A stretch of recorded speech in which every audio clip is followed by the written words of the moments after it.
Hello everyone. तो आज की वीडियो लेक्चर में हम बात करने वाले हैं लाइफोमा के बारे में। तो लाइफोमा क्या होता है इसके बारे में हम डिस्कस करेंगे।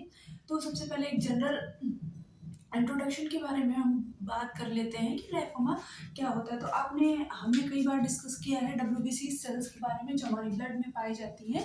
डब्ल्यूबीसी सेल, कौन सी cell? WBC cell. WBC WBC कितने टाइप की होती है? दो टाइप की सेल्स होती है। कौन कौन से टाइप की होती है? कि एक ग्रेनुलोसाइट सेल्स होती है और एक ग्रेनुलोसाइट सेल्स होती है। कौन सी सेल्स होती है? एक ग्रेनुलोसाइट और ग्रेनुलोसाइट। तो बात करते हैं ग्रेनुलोसाइट सेल्स के बारे में। ग्रेनुलोसाइट और दूसरी सेल्स कौन सी होती है? ए ग्रेनुलोसाइट। ए ग्रेनुलोसाइट्स। तो ग्रेनुलोसाइट कौन सी सेल्स को सेक्रेट करती है? तो ये एसिडोफिल्स होती है। कौन सी? Acidophils. Acidophils, basophils,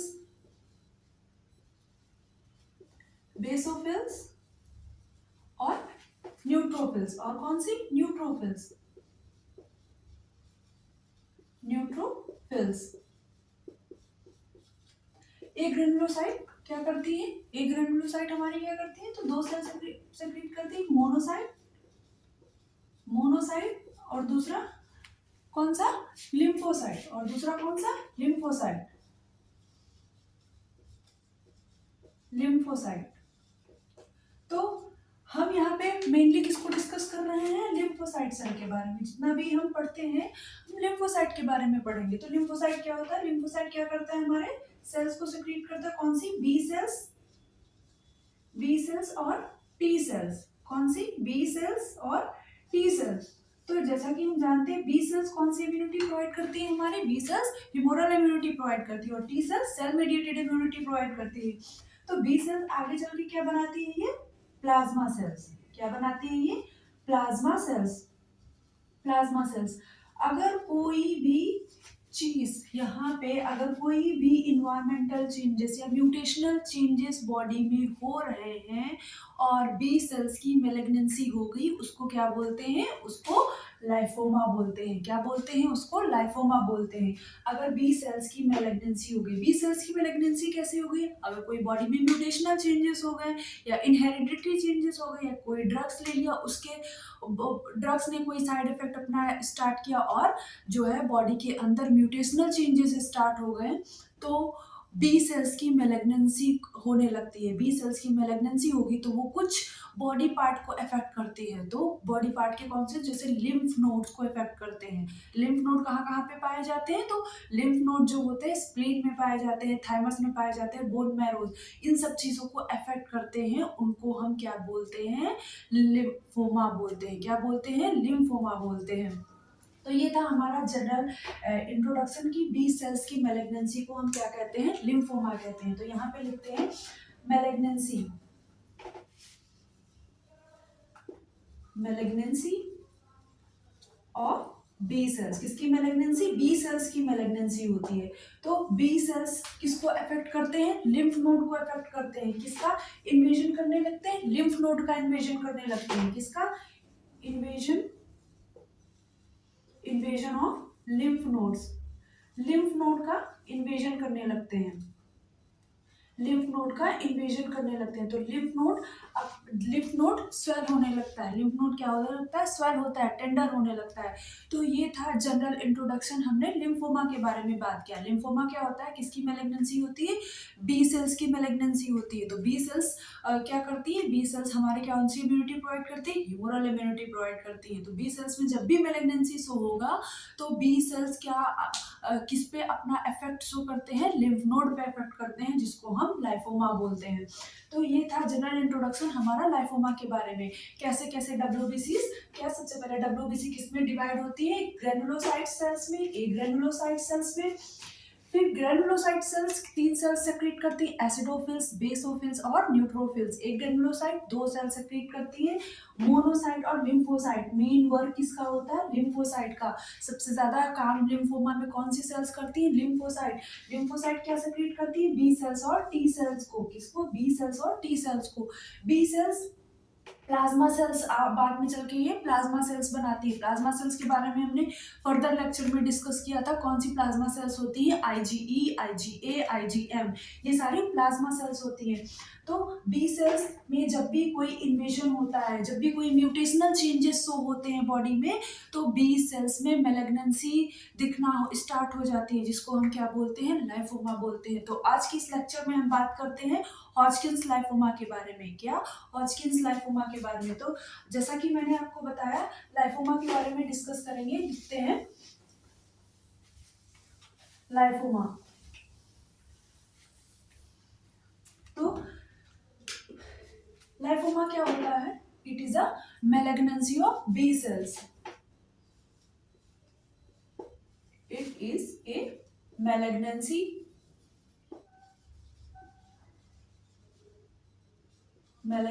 of B cells. B cells की मेलिग्नेंसी को हम क्या बोलते हैं? लाइफोमा बोलते हैं। अब बी सेल्स कहाँ पे मेच्योर होती है, कहाँ पे पाई जाती है? तो हमारे थाइमस में, बोन मैरो में, और कहाँ पे? स्प्लिन्स में। ये सारे ऑर्गन इफेक्ट होते हैं। जब भी कभी बी सेल्स की मेलिग्नेंसी होगी तो कौन कौन से ऑर्गन इफेक्ट होते हैं? थाइमस, स्प्लिन और बोन मैरो। किसमें? थाइमस, स्प्लिन और बोन मैरो इफेक्ट होते हैं। फिर और लाइफोमा कितने टाइप के होते हैं? लाइफोमा कितने टाइप के होते हैं उसके बारे में डिस्कस करते हैं।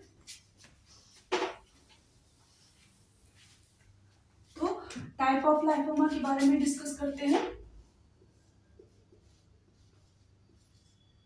टाइप्स क्या होते हैं? तो लाइफोमा के दो टाइप होते हैं, जैसा कि हमने बताया आपको। लाइफोमा के दो टाइप के होते हैं। कौन से? हॉजकिंस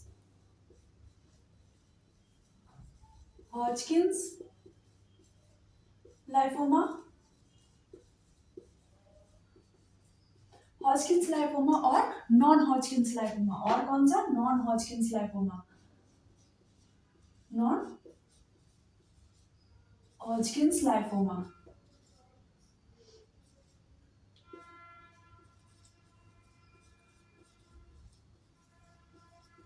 तो हम यहाँ पे मेनली किसके बारे में पढ़ेंगे? हॉजकिंस लाइफोमा के बारे में पढ़ेंगे।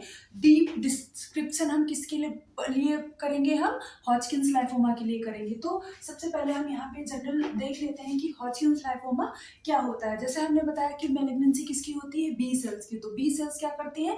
लिम्फ नोड को इन्वेशन करने लगती है, लिम्फ नोड में अपना मेटास्टासिस शो करने लगते हैं। तो हॉजकिंस लाइफोमा जब भी कभी होता है तो सबसे पहला इसका हॉलमार्क साइन क्या होता है? हॉलमार्क साइन के बारे में डिस्कस करते हैं। हॉलमार्क साइन इसका क्या होता है? तो जो हॉलमार्क साइन होता है हॉजकिंस लाइफोमा का, वो क्या होता है?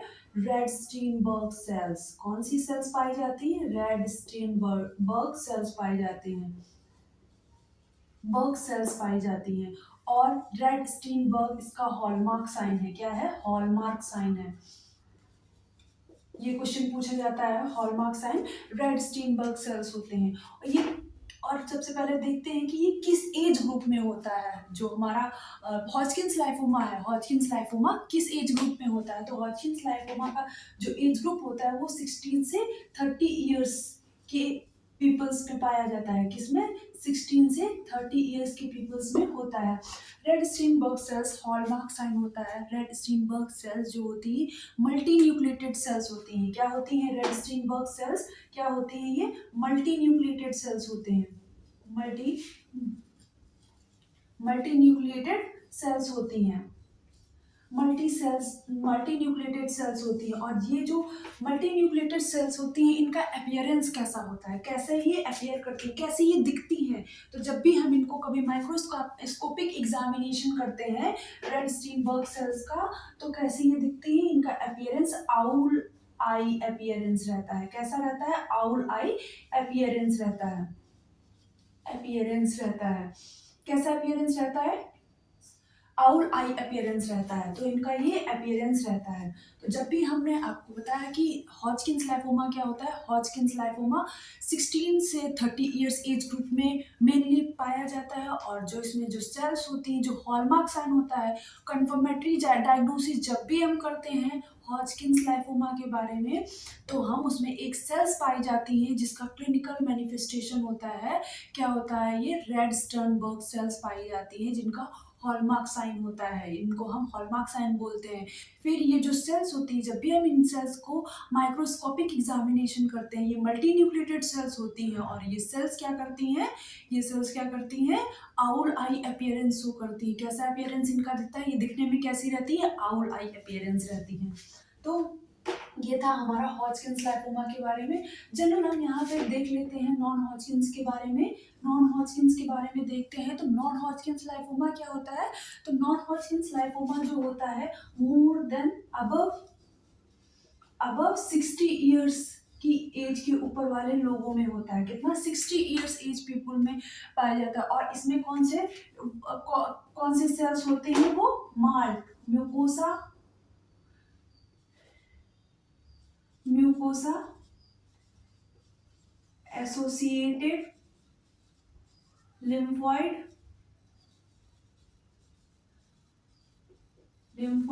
टिश्यू, ये सेल्स पाए जाते हैं। कौन से पाया जाता है, म्यूकोसा एसोसिएटेड लिम्फोइड टिश्यू। ये था जनरल मैंने आपको डिस्कस किया हॉजकिंस लाइफोमा के बारे में। आगे लेक्चर में हम डिस्कस करेंगे, ब्रीफ डिस्कशन हम हॉजकिंस लाइफोमा के बारे में पढ़ेंगे। अभी हमने बस छोटा सा जनरल इंट्रोडक्शन यहाँ पे देख लिया है। फिर अब हम फिर से आते हैं नॉन हॉजकिंस लाइफोमा के बारे में। नॉन हॉजकिंस लाइफोमा के बारे में हमने भी आपको बताया क्या क्या होता है। तो बात करते हैं कि नॉन हॉजकिंस लाइफोमा कितने टाइप के होते हैं। तो ये था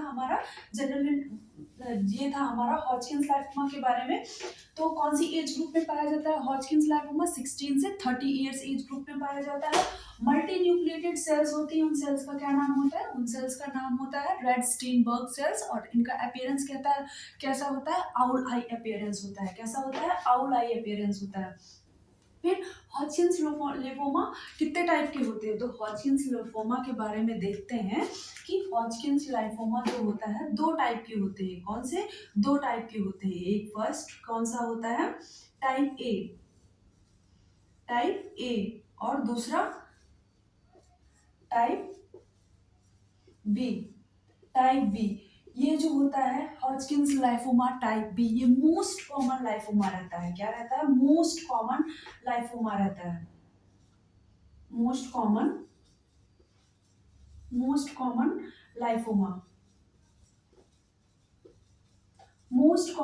लाइफोमा ये रहता है। हॉजकिंस लाइफोमा मोस्ट कॉमन लाइफोमा रहता है। तो जो भी है, जब भी हम देखते हैं तो मोस्ट कॉमन लाइफोमा की बात करते हैं हॉजकिंस लाइफोमा में, तो हम देखते हैं टाइप बी जो रहता है वो मोस्ट कॉमन हॉजकिंस लाइफोमा रहता है। फिर अब बात करते हैं इसके क्लिनिकल साइन और सिम्टम, कॉजेस के बारे में। कॉजेस के बारे में हमने क्या डिस्कस किया कि कॉजेस कितने कैसे हो सकता है, हॉजकिंस लाइफोमा कैसे हो सकता है, कैसे इसके अभी डिस्कस करते हैं कि कैसे हो सकता है। तो हॉजकिंस लाइफोमा में हमने सबसे पहले क्या बताया था, इन्वायरमेंटल चेंजेस, बॉडी में कोई म्यूटेशनल चेंजेस हो रहे हैं। तो इसकी इटियोलॉजी क्या होगी, कोई भी म्यूटेशन बॉडी में हो रहे हैं। कैसे भी अननोन कॉजेज भी हो सकते हैं, या फिर जैसे ईबीवी वायरस हो सकता है, HIV वायरस हो सकता है, HHV वायरस भी हो सकता है। तो ये सारे वायरसेस जो होते हैं बॉडी में म्यूटेशनल चेंजेस करवाते हैं, जिसके कारण ज़्यादा चांसेस होते हैं कि लाइफोमा हो सकता है। कोई ड्रग्स हो गया और हेरिडिटी चेंजेस हो गए, तो इन सारे ये जो कारण होते हैं ये हॉजकिंस लाइफोमा करवाते हैं। तो बात करते हैं इटियोलॉजी के बारे में।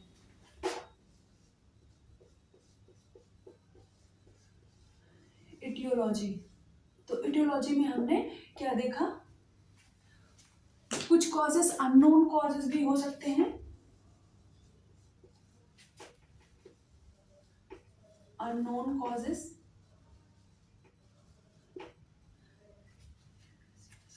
कॉजेस, दूसरा हमारे EB virus, Epstein Barr virus, HHV virus या फिर HIV वायरस, ये सारे वायरस भी म्यूटेशनल चेंजेस करवाते हैं बॉडी में। तीसरा क्या हो सकता है, कोई ड्रग, या फिर चौथा हेरिडिटरी चेंजेस।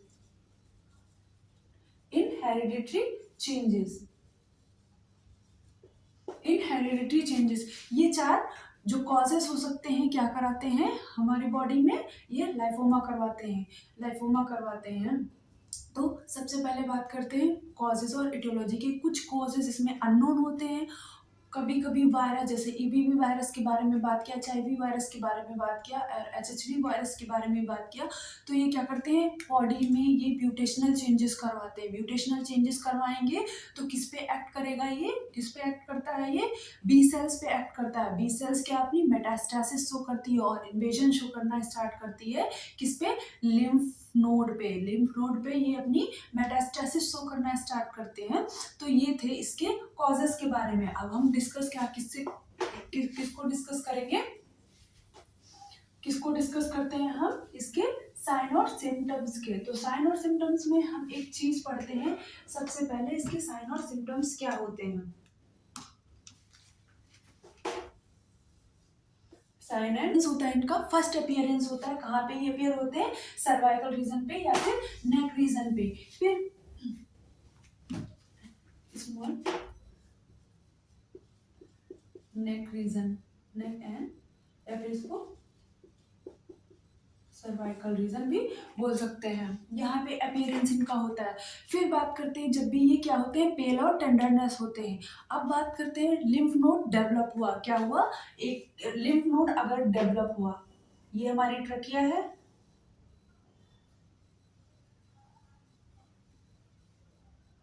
ये क्या है, ट्रकिया है। अगर लिम्फ नोड यहाँ पे डेवलप हुआ, lymph node, lymph node,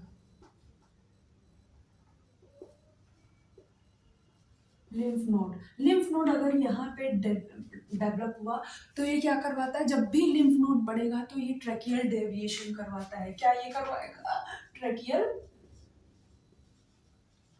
tracheal deviation करवाता है। क्या करवाता है, ट्रेकियल डेविएशन करवाता है। जब ट्रेकियल डेविएशन होता है, क्या होता है, जब भी ट्रेकियल डेविएशन होगा तो ट्रेकिया क्या करता है, जब ट्रेकियल डेविएशन हो जाता है तो स्ट्राइडर आवाज सीन होती है। स्ट्राइडर जो हाई पिच म्यूजिकल साउंड, क्या कौन सी आवाज सीन होती है, स्ट्राइडर, कौन सी, स्ट्राइडर आवाज सीन होती है, कौन सी, stridor, high pitch musical sound seen होता है। जब भी ट्रेकियल डाइवेशन होगा तो स्ट्राइडर सीन होता है। फिर क्या करते हैं, प्लूरल इफ्यूजन भी हो सकता है, मतलब कलेक्शन ऑफ फ्लूइड भी हो सकता है। तो और क्या हो जाएगा, पहला स्ट्राइडर हो जाएगा, दूसरा क्या हो जाएगा, साइन हो जाएगा pleural effusion, pleural effusion, effusion, pleural effusion seen होगा। फिर जब प्लूरल इफ्यूजन हो जाएगा तो जो मरीज है उसको क्या होता है, होने लगता है, सांस लेने में दिक्कत होने लगती है, डिस्निया होने लगती है। क्या होता है, सांस लेने में जब दिक्कत होगी तो उसको क्या बोलते हैं, डिस्निया, क्या बोलते हैं, डिस्निया, डिस्निया होने लगता है। तो ये था हमारे कौन से, किसके बारे में, हमने अदर साइन और सिम्टम्स के बारे में बात किया, जो कि अगर सर्वाइकल लिम्फ नोड डेवलप हो रहा है तो वो कहाँ कहाँ पे अपना इफेक्ट शो कर रहा है, वो कैसे दूसरे ऑर्गन को इफेक्ट कर रहा है, दूसरे ऑर्गन में कैसे साइन और सिम्टम आ सकते हैं। अगर जो लिम्फ नोड है सर्वाइकल में डेवलप हुआ तो उसने ट्रेकिया का डेविएशन करवाया, क्या करवाया, ट्रेकिया अपनी जगह से दूसरी थोड़ा सा डेविएट हो गया, और जब ट्रेकिया डेविएट होता है तो कौन सी साउंड सीन होती है, स्ट्राइडर साउंड सीन होती है। और फिर प्लूरल इफ्यूजन भी हो सकता है। प्लूरल इफ्यूजन का मतलब क्या होता है, collection of fluid collection, fluid का कलेक्शन हो जाता है जिसके कारण डिस्निया होने लगता है। क्या होता है, डिस्निया होने लगता है। फिर बात करते हैं, और लिम्फ नोड कहाँ डेवलप होते हैं, स्प्लीन में। और लिम्फ नोड कहाँ डेवलप होते हैं, स्प्लीन में। तो स्प्लीन में अगर लिम्फ नोड बढ़ा, ये स्प्लीन है, तो अगर यहाँ पे लिम्फ नोड बढ़ा तो स्प्लीन किससे अटैच होता है हमारा, लीवर से और गॉल ब्लैडर। लीवर और गॉल ब्लैडर किससे अटैच होते हैं, दोनों एक दूसरे से, कॉमन बाइल डक्ट से। तो जब भी कॉमन बाइल डक्ट, अब मानते हैं कि बाइल हमारा कौन सिक्रीट करता है, लीवर सिक्रीट करता है। तो लीवर हमारा क्या करता है, बाइल सिक्रीट करता है। जब बाइल हमारा लीवर सिक्रीट करेगा और स्टोर कौन करता है, gallbladder. Gallbladder bile को स्टोर करता है। स्टोरेज हाउस ऑफ बाइल कौन, किसको बोला जाता है, लीवर, गॉल ब्लैडर को बोला जाता है। तो जब भी लिम्फ नोड किस में डेवलप हुआ, स्प्लीन में डेवलप हुआ, तो स्प्लीन बढ़ेगा, क्या स्प्लीनोमेगैली होगी। और स्प्लीनोमेगैली अपना इफेक्ट किस पे डालता है, लिवर पे डालता है। किस पे डालता है, लिवर पे डालता है। तो लिवर में क्या जो कॉमन बाइल डक्ट होती है वो ऑब्स्ट्रक्ट हो जाती है। क्या होती है, ऑब्स्ट्रक्ट हो जाएगी। तो जो बाइल है वो कहाँ पे स्टोर होना स्टार्ट हो जाएगा, तो बाइल जो है वो कहाँ पे स्टोर होना स्टार्ट हो जाएगा, लिवर में। तो बाइल का स्टोरेज कहाँ पे होगा, लिवर में। अगर स्प्लीनोमेगैली हो गई यहाँ पे, स्प्लीनोमेगैली मेगैली, तो स्प्लीनोमेगैली हो गई तो ये इफेक्ट कहाँ पे डालता है हमारा, किस पे, लीवर पे। तो बाइल कहाँ पे स्टोर होने लगता है, कॉमन बाइल डक्ट इफेक्ट होती है। जब कॉमन बाइल डक्ट इफेक्ट होती है तो बाइल का जो होता है ट्रांसपोर्ट नहीं हो पाता, मतलब बाइल जो है हमारा गॉल ब्लैडर में नहीं जाता है। जब बाइल गॉल ब्लैडर में नहीं जाएगा तो कहाँ पे स्टोर होगा, लिवर में। जब बाइल लिवर में स्टोर होगा तो लिवर का साइज क्या होता है, बढ़ता है। लिवर का साइज जब बढ़ेगा तो उसको क्या बोलते हैं, हिपैटोमेगैली। तो और कौन सा साइन सीन होगा, स्प्लीनोमेगैली के साथ में हिपैटोमेगैली भी सीन होगा। हिपैटोमेगैली भी सीन होगा। तो हिपैटोमेगैली जब सीन होता है तो क्या करते हैं, बाइल कहाँ पे स्टोर होने लगता है, लिवर में। तो देखते हैं जनरल पेशेंट में क्या होता है, जॉइंटिस हो जाता है। क्या होता है, तो इसका अदर जो फैक्टर होता है तो जॉइंटिस भी हो जाता है। तो और क्या हो जाता है, जॉइंटिस भी हो जाता है। और फिर बात करते हैं अदर फैक्टर की। तो अदर फैक्टर में हम बात करते हैं 6 मंथ में 10% वेट लॉस हो जाता है। जो जिसको भी लिम्फोमा होता है उसका 6 मंथ में 10% वेट लॉस होता है। दूसरा जो होता है, नाइट स्वेटिंग होती है। क्या होती है, नाइट स्वेटिंग होती है। तो ये सारे फीचर्स थे, साइन और सिम्टम्स थे, इसके बारे में हमने डिस्कस किया। कौन कौन से साइन और सिम्टम्स में कैसे कैसे अफेक्ट करते हैं साइन, उनके बारे में डिस्कस किया। तो सबसे पहला पेनलेस और टेंडरनेस शो होता है। लिम्फ नोड पेनलेस और टेंडरनेस होते हैं। और फिर बात किया हमने, लिम्फ नोड अगर सर्वाइकल में डेवलप हो रहा है, ग्रो कर रहा है, तो लिम्फ नोड कहाँ पे अफेक्ट करता है, ट्रकिया को वो डेविएट करा देता है, जिसके कारण हमारा क्या होता है, डिस्निया शो होता है, या फिर प्लूरल एफ्यूजन हो जाता है, स्ट्राइडर साउंड सीन होता है। फिर अगर लिम्फ नोड स्प्लेन में डेवलप हुआ, अगर लिम्फ नोड क्या हुआ, स्प्लेन में डेवलप होता है, तो लिम्फ नोड अपना क्या इफेक्ट शो करता है। मैंने पूरी स्टोरी एक संक्षिप्त में बताई आपको। तो लिम्फ नोड अगर स्प्लेन में डेवलप हो रहा है तो किसको, स्प्लीनोमेगैली होगी, मतलब स्प्लीन का एनलार्जमेंट होगा। स्प्लीन का एनलार्जमेंट बढ़ेगा तो वो इफेक्ट किसको करता है, लीवर को इफेक्ट करेगा। और लीवर क्या करता है, हमारा बाइल का सेक्रीशन करवाता है। और स्टोरेज हाउस बाइल का कौन होता है, गॉल ब्लैडर होता है। तो इसके बीच में एक डक्ट होती है, कॉमन बाइल डक्ट, जो कि इफेक्ट होती है। कॉमन बाइल डक्ट जब भी इफेक्ट होगी तो क्या होता है, हमारा लिवर में बाइल का स्टोरेज होने लगता है। लिवर में बाइल का स्टोरेज होता है, जिसके कारण हिपैटोमेगैली सीन होती है। क्या सीन होती है, हिपैटोमेगैली सीन होती है। जब हिपैटोमेगैली सीन होती है तो क्या होता है, जॉइंटिस हो जाता है। क्या होता है, जॉइंटिस हो जाता है। तो ये थे मेनली क्लासिकल साइन और सिम्टम्स लिम्फोमा के क्लासिकल साइन और सिम्टम्स की हमने बात किया। अब बात करते हैं लिम्फोमा की स्टेजेस कौन कौन सी होती हैं, कौन कौन सी लिम्फोमा की स्टेजेस होती हैं, हॉजकिंस लिम्फोमा की कौन सी स्टेजेस होती हैं।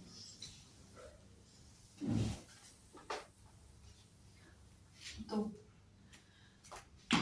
हॉजकिंस लिम्फोमा की कौन सी स्टेजेस होती हैं, तो स्टेजेस के बारे में देखते हैं। Stage first,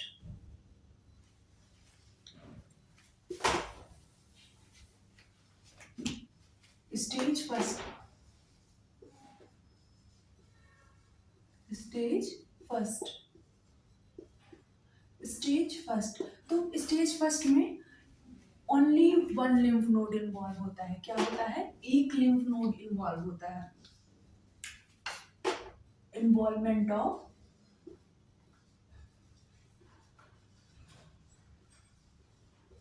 involvement of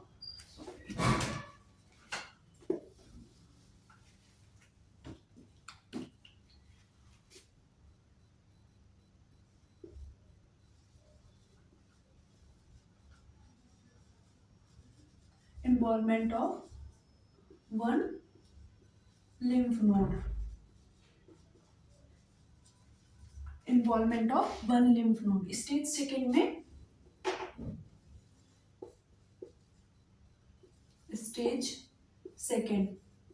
stage second में क्या होता है, two or more lymph node involve, two और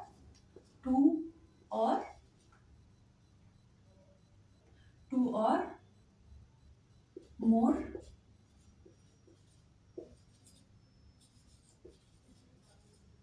लिम्फ नोड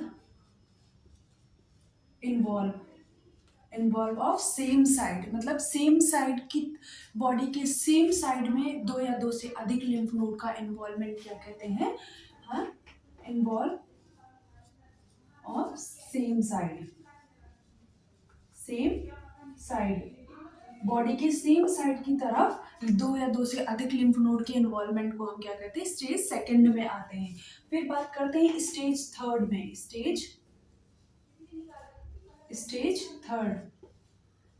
थर्ड में क्या होते हैं, दो और दो से अधिक लिम्फ नोड इन्वॉल्व होते हैं, बट दोनों साइड, बॉडी के दोनों पार्ट में, दोनों साइड ऑफ डायफ्राम जो होते हैं लिम्फ नोड इन्वॉल्व होते हैं। To or more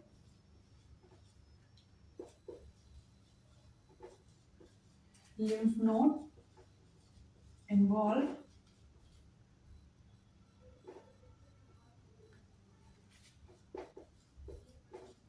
involve of different side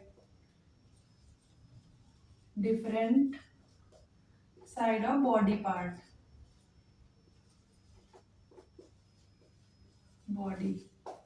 different side of body part। Third में फोर्थ स्टेज पे क्या होता है, फोर्थ स्टेज पे देखते हैं, तो फोर्थ स्टेज में होल बॉडी लिम्फ नोड का इन्वॉल्वमेंट होता है। कौन सा, होल बॉडी लिम्फ नोड का इन्वॉल्वमेंट होता है। क्या होता है, होल बॉडी लिम्फ नोड का इन्वॉल्वमेंट रहता है। तो ये था स्टेज फर्स्ट में हम एक लिम्फ नोड का इन्वॉल्वमेंट देखते हैं। स्टेज सेकेंड में हम दो या दो से अधिक लिम्फ नोड एक ही साइड में देखते हैं, एक ही साइड के बॉडी पार्ट में दो या दो से अधिक लिम्फ नोड का इन्वॉल्वमेंट होता है। फिर बात करते हैं स्टेज थर्ड के बारे में, हॉजकिंस लिम्फोमा स्टेज थर्ड के बारे में बात करते हैं। एक दो या दो से अधिक लिम्फ नोड का इन्वॉल्वमेंट होता है, बट दोनों साइड बॉडी के, शरीर के दोनों अंगों में, दोनों साइड के अंगों में बॉडी का इन्वॉल्वमेंट होता है, लिम्फ नोड का इन्वॉल्वमेंट होता है। फिर बात करते हैं स्टेज फोर्थ के बारे में, तो होल बॉडी के लिम्फ नोड का इन्वॉल्वमेंट जो होता है उसको हम स्टेज फोर्थ हॉजकिंस लाइफोमा बोलते हैं। क्या बोलते हैं, स्टेज फोर्थ हॉजकिंस लाइफोमा बोलते हैं। तो अब इसकी बात करते हैं, इसके डायग्नोसिस के बारे में बात करते हैं। तो इसका डायग्नोसिस क्या करवाते हैं, तो जो कन्फर्मेटरी डायग्नोसिस रहती है, कन्फर्मेटरी डायग्नोसिस, तो डायग्नोस्टिक टेस्ट के बारे में बात करते हैं। इसके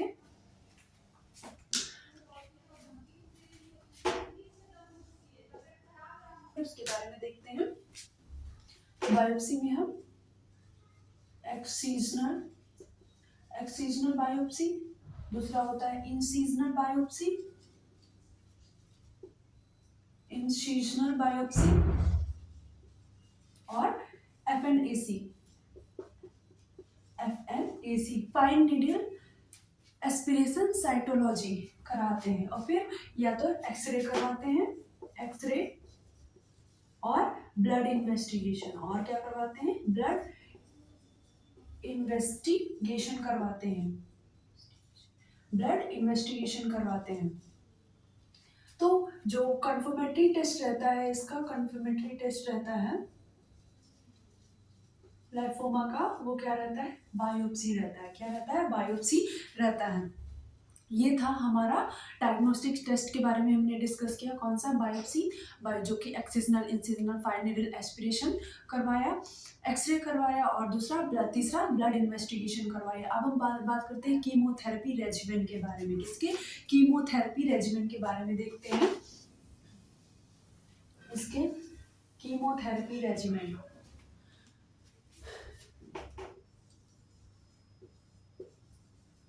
कीमोथेरेपी कीमोथेरेपी, कीमोथेरेपी रेजिमेंट के बारे में देखते हैं। तो इसमें सबसे पहले कौन से आते हैं? मॉप ये कंबाइंड थेरेपी होती है। क्या होती है? कंबाइंड थेरेपी, इसको हम बोल सकते हैं कंबाइंड थेरेपी। कंबाइंड थेरेपी देते हैं इसमें हम। तो मॉप में कौन सी ड्रग आ जाते हैं? मस्टर्जेन। कौन सी? मस्टर्जेन। कौन सी ड्रग आती है? लिखते हैं चारों ड्रग के नाम। मस्टर्जेन, मस्टर्जेन, ऑन्कोविन, दूसरा कौन सी होती है? ऑन्कोविन, ऑन्कोविन। तीसरा हमारा कौन सी होती है? प्रोकार्बाजाइन। जो तीसरे भी प्रोकार्बाजाइन, प्रोकार्बाजाइन, प्रोकार्बाजाइन। और चौथा कौन सी होती है? प्रेडनिसोलोन। कौन सी? प्रेडनिसोन या फिर प्रेडनिसोलोन। तो ये था मॉप थेरेपी। मॉप में हमने कौन सी ड्रग दिया? मस्टर्जिन दिया, ऑन्कोविन दिया, प्रोकार्बाजाइन दिया और प्रेडनिसोलोन दिया। फिर बात करते हैं हम इसके कॉप में। एक होता है कॉप। कॉप में तीनों जो ये मेडिसिन हैं, कॉप में ऑन्कोविन, प्रोकार्बाजाइन और प्रेडनिसोलोन सेम ड्रग्स रहती है, बस इसमें एक ड्रग ऐड करते हैं जिसको बोलते हैं सी। सी कौन सी ड्रग डिनोट करता है? तो साइक्लोफॉस्फामाइड। तो इसमें कौन सी देते हैं? साइक्लोफॉस्फामाइड। साइक्लोफॉस्फामाइड देते हैं। कौन सी? साइक्लोफॉस्फामाइड देते हैं। और तीनों ड्रग सेम रहती हैं। ऑन्कोविन, प्रोकार्बाजाइन, प्रोकार्बाजाइन और तीसरा प्रेडनिसोन। फिर एबीवीडी देते हैं। कौन सी ड्रग थेरेपी देते हैं? एबीवीडी में कौन सी? एट्रामाइसिन आता है। कौन सी? एटेरामाइसिन। दूसरा बिलियोमाइसिन।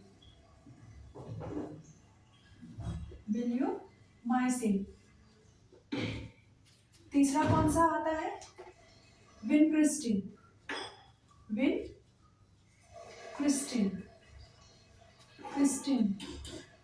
और चौथा डिकार्बाजाइन।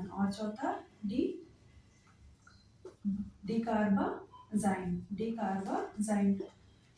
तो ये थे हमारे ड्रग के बारे में, जिसके बारे में हमने कंबाइंड रेजिमेंट थेरेपी के बारे में बात किया। पहले मॉप के बारे में बात किया। मॉप में हमारी मस्टर्जिन आ गई, मस्टर्जिन, ऑन्कोविन, प्रोकार्बाजाइन और प्रेडनिसोलोन। फिर हमने बात किया कॉप के बारे में। कॉप में हमने एक ड्रग को ऐड किया जिसका नाम है साइक्लोफॉस्फामाइड और तीनों ड्रग सेम थी, ऑन्कोविन, प्रोकार्बाजाइन और प्रेडनिसोलोन। फिर हमने बात किया एबीवीडी के बारे में। एबीवीडी में कौन सी ड्रग्स आती हैं? तो एट्रामाइसिन, बेलियोमाइसिन, विनक्रिस्टिन और डिकार्बाजाइन। तो ये था हमारा आज का लेक्चर लाइफोमा के बारे में। किसके बारे में? हॉजकिंस लाइफोमा के बारे में बात किया हमने। कल हम बात करते हैं नॉन हॉजकिंस लाइफोमा के बारे में, डिस्कस करेंगे नॉन हॉजकिंस लाइफोमा के बारे में। Thank you.